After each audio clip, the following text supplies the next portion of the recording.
Hey guys, in this video we're going to talk about breaking the pacifier habit at bedtime. So hang on. Hey guys, so in this video I'm talking about giving up the pacifier at bedtime. So the AAP recommends that we give up pacifiers around 6 months old. However, most of the families that I work with are typically giving it up closer to 1 year old. So that's kind of what I have in mind when I'm talking about this. So for this video, I'm kind of referencing the 1 year mark. Some families don't worry about it till closer to 2, some closer to 1. Regardless, these tips are going to help you regardless of where your child's age is. However, I do have the best luck, if you will, getting rid of the pacifiers around the 1 year mark. So all of that being said, let's get into tip number 1, which is to be really careful about your timing, or as far as like what else is going on with your life or your child's life at that point. A lot of people give up the pacifier around 1. They're 1 year, they're not a baby anymore. You know, there's a lot of reasoning behind the 1 year mark. Also at that time as a lot of families start thinking about transitioning from the crib to the big kid bed. If your child's a little older and you're trying to potty train on top of that, maybe if they have started daycare, maybe they've started a new element, maybe there's a new sibling in the picture. These type of events are very new to children, and so to try to take away the pacifier, which is a source of comfort for them, is really going to make your battle a lot harder. So when you are deciding, you know, I think it's time to give up the pacifier, just take a minute to kind of look around and say like, okay, well, is there anything else that we're working on? Is there anything new that's happening right now? And if there is, you know, if there is a new sibling, or if they are starting a new school, new daycare, maybe they have gotten from the crib to the big kid bed, give it about 6 weeks or so and then introduce getting rid of the pacifier. The other thing, tip 2, that I really encourage families to do is to introduce a second source of comfort, a second item. This might be a stuffed animal, this could be a blanket, this might be something else that they can, you know, have with them, just something to help them transition, because when they have their pacifier is a source of comfort, and so you don't want to necessarily take away the pacifier and not have another element for them to have as a comfort or a soothing reminder for them. I actually recommend that you give this you know, lovey to them before you break the pacifier habit, before you take away the pacifier, because it gives them a chance to kind of start associating with it and getting used to it and playing with it and just having it at bedtime, versus, you know, if you take the pacifier away and say, hey, here's this new, you know, stuffed animal, a lot of kids are kind of like, well, yeah, that's cool, but I want my PACI. But if they're kind of getting used to both of them, it's a little bit easier to transition and easier for them to switch to just the one, especially if we're not really doing pacifiers during the day, but they have their, you know, lovey during the day with them. It's a little different element to it as well, and so that's a great bridge to help transition out of the pacifier as well.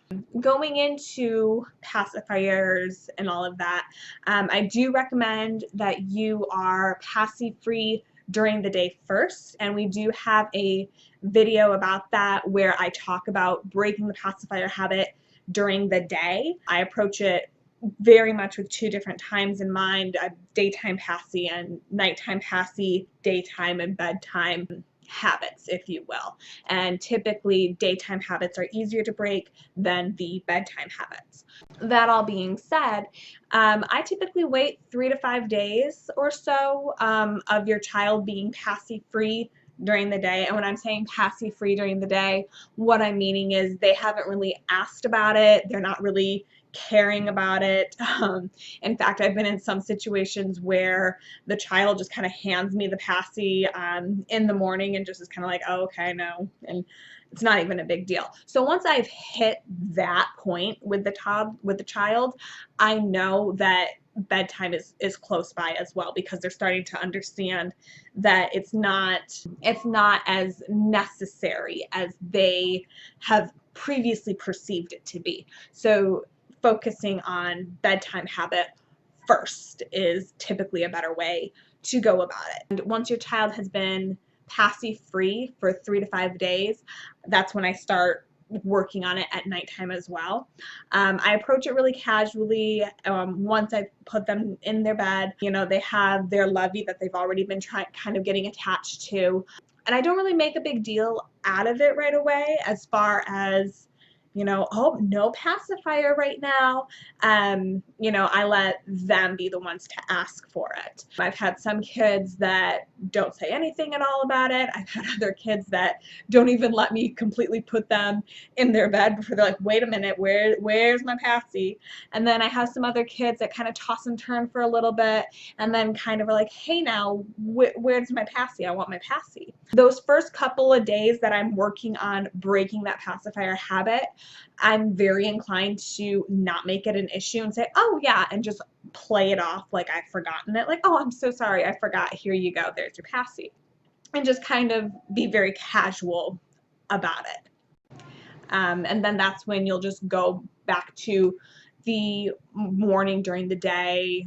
They won't have their PACI during the day, and then you'll just kind of keep working it in casually, and they do pick it up. Like, oh, you're right, I don't need it because I have my lovey, or I'm just not interested in it anymore. I don't have it during the day. It kind of becomes like a non-issue for them. Once your child has gone these couple of days without the PACI, and maybe they have slept through a couple of nights without a PACI, or you're starting to feel like, well, I'm ready to just give up PACI entirely, we're not going to have them anymore, my next bit of advice is talk to them about it. A lot of parents, they do it like, this is your last night with your PACI, and then we're taking them away. That can be a little unsettling for children, so I really recommend, again, give it about a week or so, kind of talking like, oh man, you know, 3 more sleeps and then we're giving up PACIs, 2 more sleeps and then we're giving up PACIs. You know, they talk about giving up PACIs right away. I like to ease them into it and kind of talk to them about it, give them a chance to really kind of work it through themselves. Like, oh, okay, my pacifiers are leaving. Now, one of the things that a lot of people do with their PACIs is like the PACI fairy, where she comes and gets all the pacifiers and then she brings you a new present. And this is typically when a lot of families will do the brand new lovey, and that is definitely an option that you can do.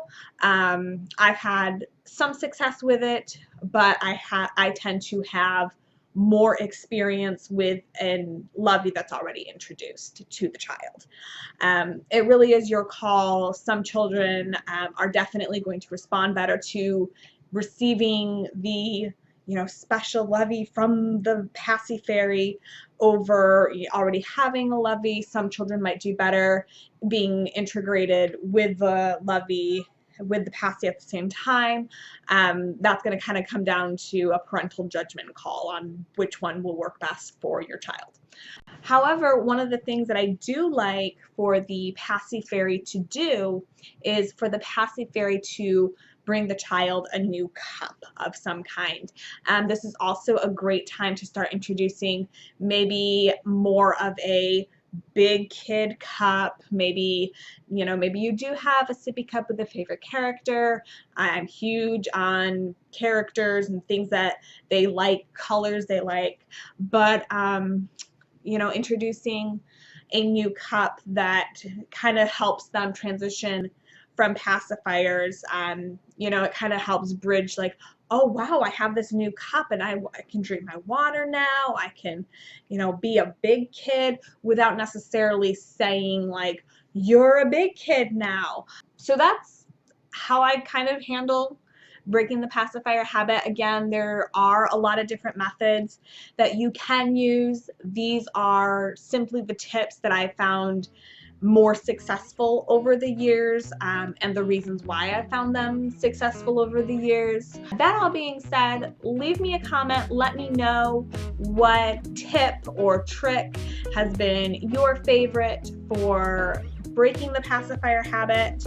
So subscribe to us here on YouTube so that you don't miss out on any other videos that we have going on. Check out our pacifier during the breaking the pacifier habit during the day video. Check us out on Instagram as well, and I will see you guys in our next video.